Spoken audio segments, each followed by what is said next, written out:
మీరు మీ అభిమాన shows and serials TV కన్నా ముందు ఈటీవీ విన్ యాప్లో చూడండి.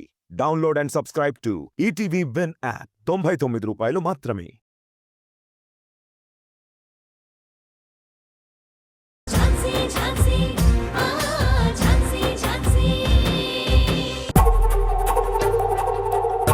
పేషెంట్ తాలూకు ఎవరున్నారు? అదిగోండి సార్, వాళ్ళ అమ్మ.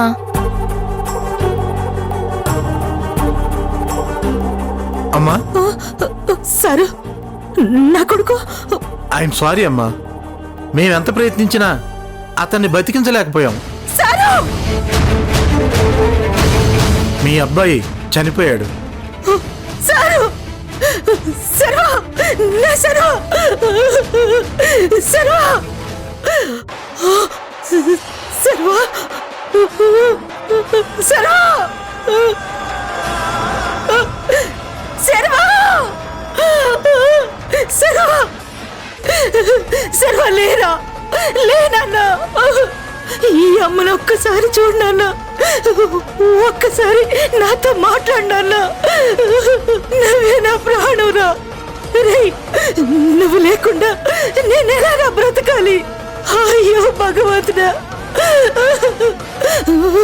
అమ్మా, నేనన్నీ చూసుకుంటానన్నావు కదా నాన్న. నాన్న, నాన్న సర్వా, ఈ అమ్మని వదిలేసి వెళ్ళిపోయావా నాన్న?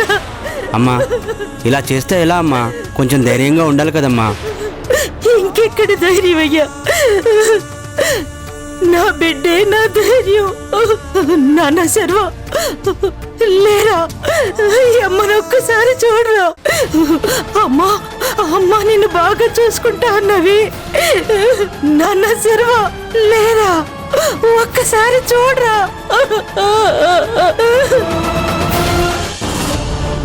యువర్ ఆనర్, ఒక్క అవకాశం ఇవ్వండి. నెక్స్ట్ హియరింగ్ లో అన్ని ప్రూఫ్స్ కోర్టు ముందు సబ్మిట్ చేస్తాను. ఝాన్సీ గారు, మీకు ఇప్పటికే కోర్టు చాలా సమయం ఇచ్చింది, కానీ వరప్రసాద్ గారి యాక్సిడెంట్ చేసినట్టుగా సరైన ఆధారాలు చూపించలేకపోయారు.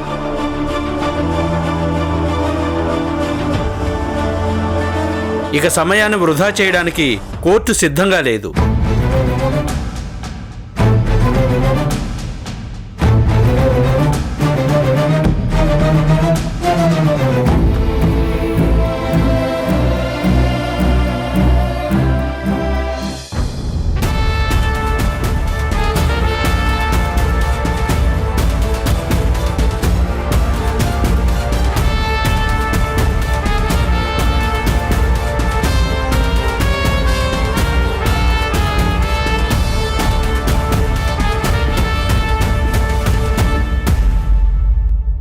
కేసు పూర్వాపరాలు పరిశీలించిన మీదట అనుమానితుడిగా కస్టడీలో ఉన్న వరప్రసాద్ గారు.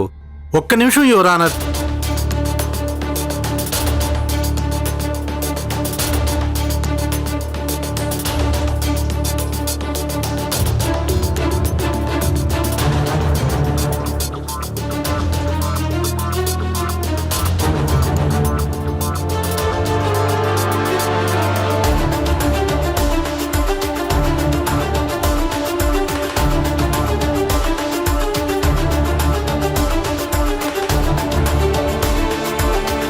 ఓ మై గాడ్,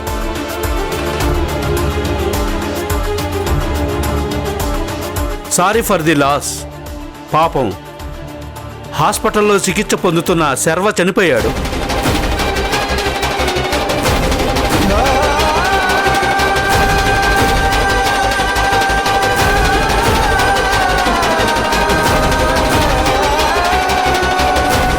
శర్వ చనిపోయాడా?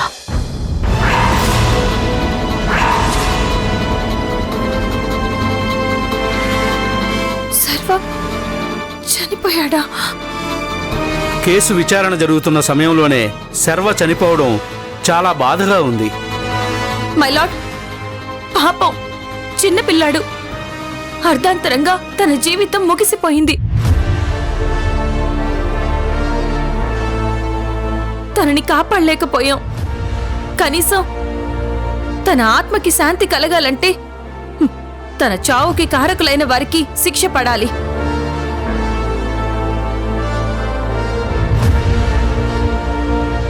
దయచేసి సరైన ఆధారాలు లేవని ఈ కేసు క్లోజ్ చేయకండి. నాకు చివరి అవకాశంగా ఒక్క ఛాన్స్ ఇవ్వండి. ఖచ్చితంగా నేను మీ ముందు సరైన సాక్ష్యాధారాలు పెడతాను. Please your honour, please trust me. No your honour.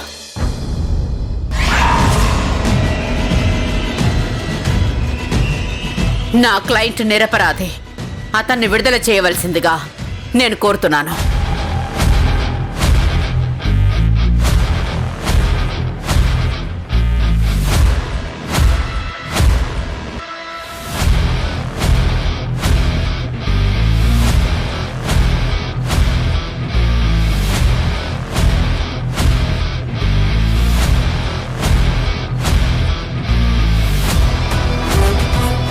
Jhansi గారి వాదనతో ఏకీభవిస్తూ నెక్స్ట్ హీరింగ్కి పర్మిషన్ ఇవ్వడం జరిగింది.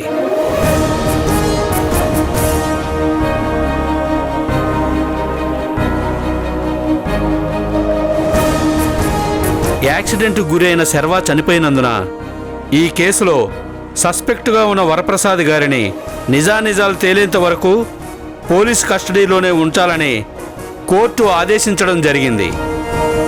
The court is adjourned. కన్నీళ్లకు గొంతున్నది, కష్టాలకు చెల్లన్నది. బానిసత్వమే పౌరసత్వమంటూ బలిసినోడు తిప్పుతుంటే మీసం, ఈ జన్మకింతేనంటూ ఆ మాట నొప్పుకుంటూ నీకు నువ్వు చేసుకోకు మోసం.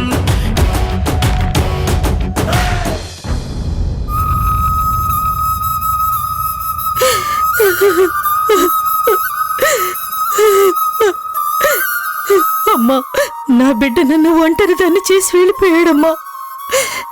ఆ భగవంతుడు నాకు అన్యాయం చేశాడు. నా వల్ల కావడం లేదమ్మా. అమ్మా ఊరుకోండమ్మా. నా బిడ్డ నన్ను సంతోషంగా చూసుకుంటానని చెప్పాడమ్మా. కానీ ఇలా జీవితాంతం దుఃఖం మిగిల్చి వెళ్ళిపోతాడని అనుకోలేదమ్మా.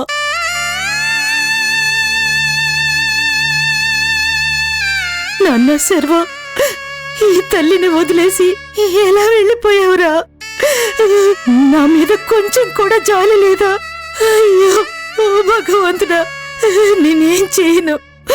రే, నన్ను కూడా నీ దగ్గరికి తీసుకెళ్ళరా. తీసుకెళ్ళు. అమ్మా అమ్మా అమ్మా ప్లీజ్ అమ్మా.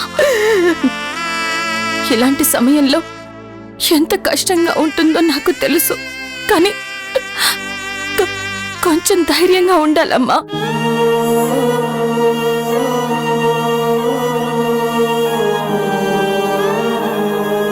అమ్మా, మీరు కోర్టుకి రావాలి. నేను రానమ్మా. నా బిడ్డే పోయాక ఈ కోర్టు కేసులు నాకెందుకమ్మా? అవి వద్దమ్మా, వద్దు. అది కాదమ్మా, మీకు న్యాయం జరగాలి కదా. నాకే న్యాయం వద్దమ్మా. దయచేసి నన్నెలా వదిలేయండమ్మా. లేదమ్మా, మీరేదో దుఃఖంలో ఇలా అంటున్నారు, కానీ మీ అబ్బాయికి అమ్మా, చెప్పాను కదమ్మా, ఈ లోకంలో పేదోడికి న్యాయం జరగదని.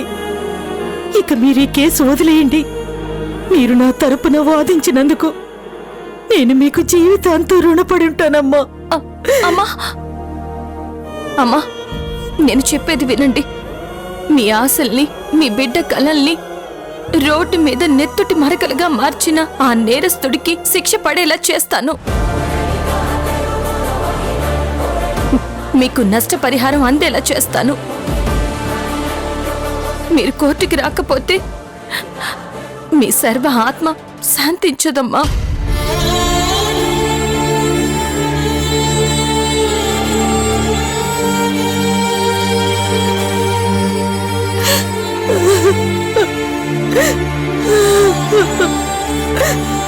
నాన్న శర్వా, నువ్వు పోయి ఈ తల్లిని బ్రతికించాలనుకున్నావా?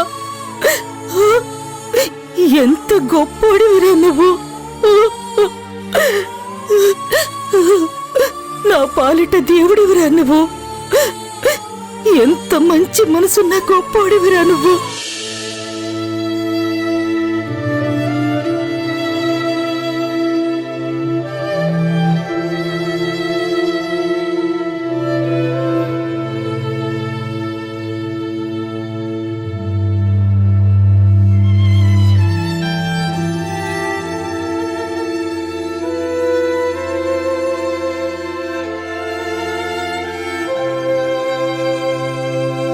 ప్రసాద్,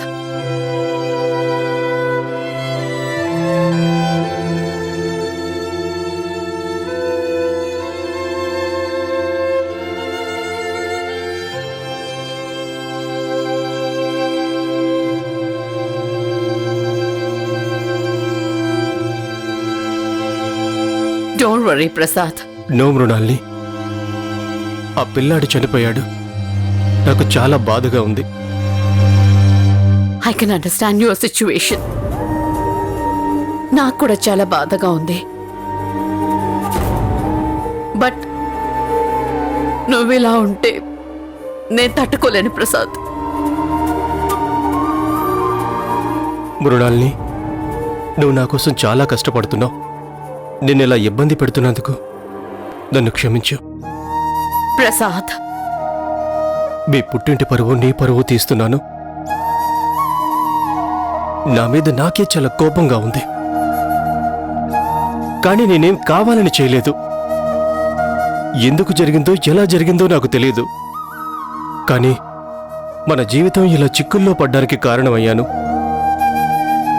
ఆ బాబు కోలుకుని బాగుంటే నేను ఈ కేసు నుండి బయటపడతానని గట్టి నమ్మకం ఉండేది. కానీ ఇప్పుడు ప్రాణాలతో లేడు. ఇకపై ఏం జరుగుతుందో తెలీదు. ప్రసాద్, నువ్వెలాంటి ఆలోచనలు పెట్టుకోకుండా కూల్గా ఉండు. ఆ ఝాన్సీ నిన్నే నిందితుడిగా నిరూపించాలని శతవిధాలుగా ప్రయత్నాలు చేస్తోంది. కానీ తన ఆటలు నేను సాగనివ్వను. ఈ విషయంలో ఎంత దూరమైనా వెళ్తాను, ఏదైనా చేస్తాను. Prasad, please believe me. నేను నిన్ను ఖచ్చితంగా ఈ కేసు నుంచి బయటకు తీసుకొస్తాను. నేను నిన్ను నమ్ముతున్నాను మృణాల్ని. Thank you Prasad.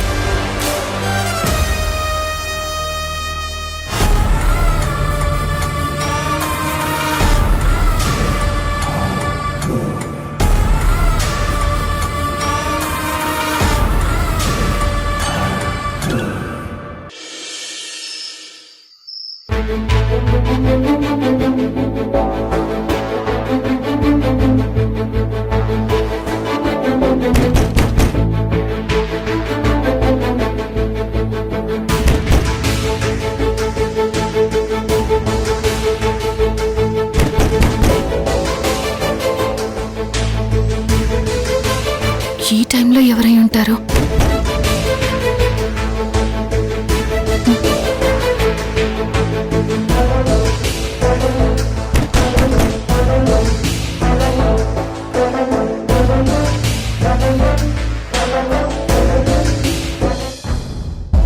అక్క,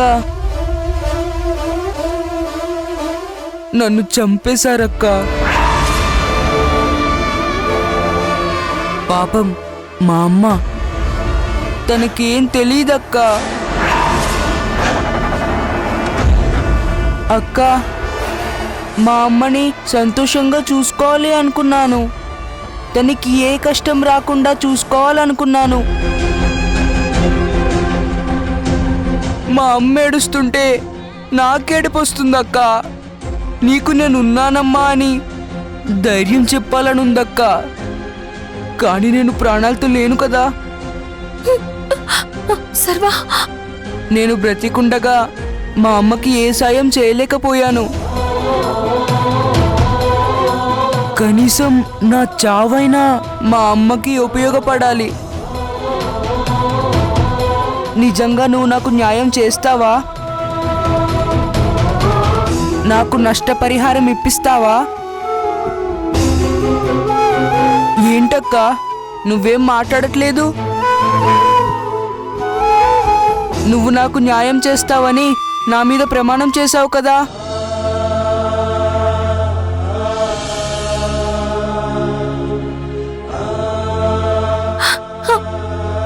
సర్వా సర్వా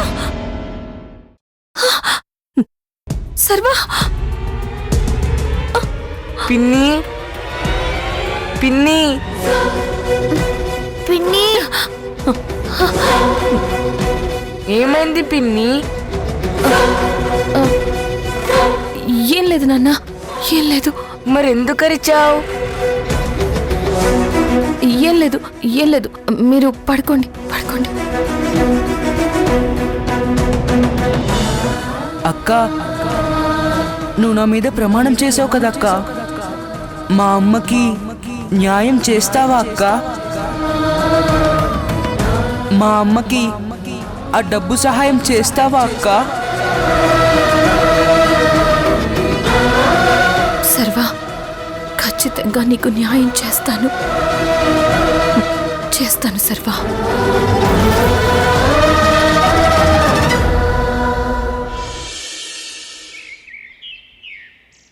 ఇటీవల సంచలనం సృష్టిస్తున్న టీ బాయ్ శర్వా యాక్సిడెంట్ కేసులో విషాదం చోటు చేసుకుంది.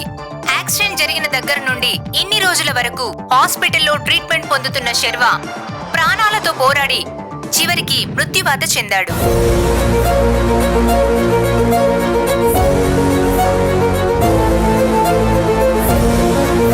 దీంతో ఈ కేసులో ప్రధాన నిందితుడుగా అనుమానిస్తున్న వరప్రసాద్ కి కస్టడీ పొడిగించారు.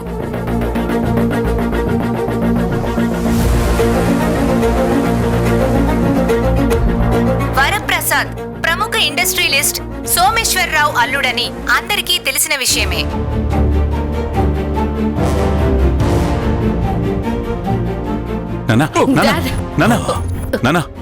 ఏంటి నాన్న ఇది? ఏం కాలేదు, ఇంకా చచ్చిపోలేదు, బతికే ఉన్నాను.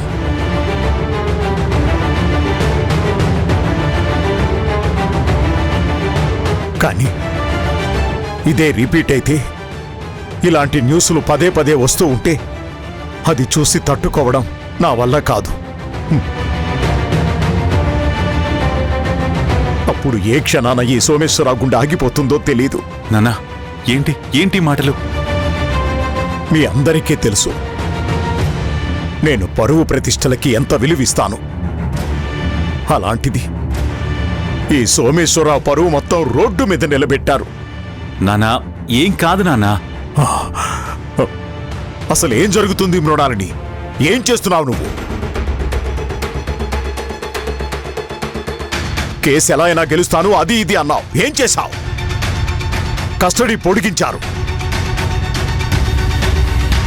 నీకు చేత కాదని చెప్తే వేరే లాయర్ని పెట్టేవాణ్ణి కదా.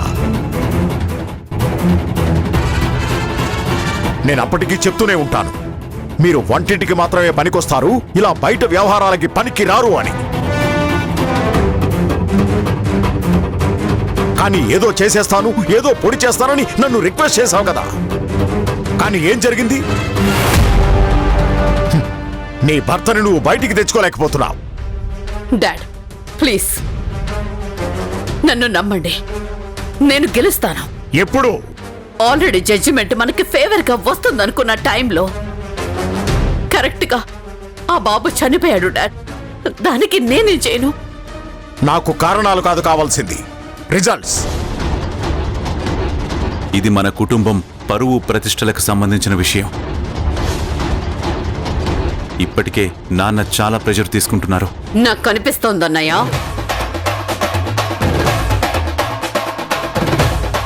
నువ్వు నాకు చెప్పనక్కర్లేదు. ఈ కేసు మీ అందరికంటే నాకు ముఖ్యం. ఎందుకంటే అక్కడ లోపల ఇరుక్కుంది నా భర్త.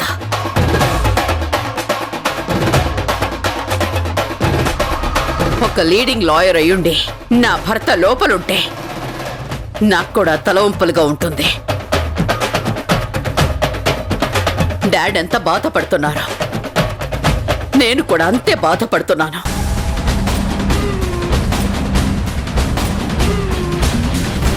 నా భర్త నిందితుడిగా ఉండడం ఏమాత్రం సహించలేకపోతున్నాను.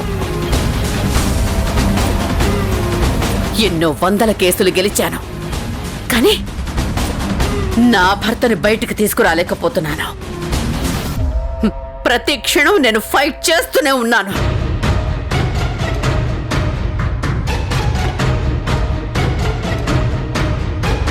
ఈ కేసు గెలిచిన భర్తని బయటికి తీసుకొచ్చేంత వరకు నేను ఏ విషయంలోనూ వెనకడుగు వెయ్యను. డాడ్, నాకు ఈ కేసు గెలవడానికి మీ బ్లెస్సింగ్ కావాలి. కేసు గెలిచాకే నా మొహం చూడు. నానా మృణాలిని,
హారతి.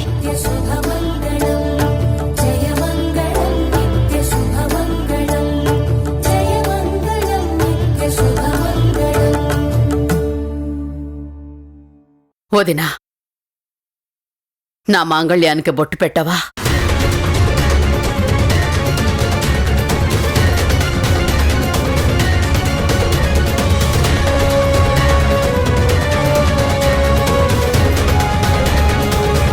శర్వాగాడి యాక్సిడెంట్ వీడియో ఉన్న ఫోన్లో ఉందక్క. నిజంగా ఉందా? అవునక్క. కేసుకి సంబంధించిన ఎవిడెన్స్ ఏమైనా కలెక్ట్ చేశారా? నా దగ్గర పక్కా ఆధారాలున్నాయి. కోర్టులో వాటిని సబ్మిట్ చేస్తాను. ఖచ్చితంగా రేపు జడ్జ్మెంట్ వస్తుంది. గుడ్, న్యాయం గెలవాలి. హాయ్ ఝాన్సీ గారు. ఏయ్, ఎవరు నువ్వు? నీ ప్రాణానికి ప్రాణమైన వంశీ స్వీటీ ఉన్నారు కదా, అదే నీ అక్క పిల్లలు. ఇప్పుడు వాళ్ళు నా దగ్గరే ఉన్నారు.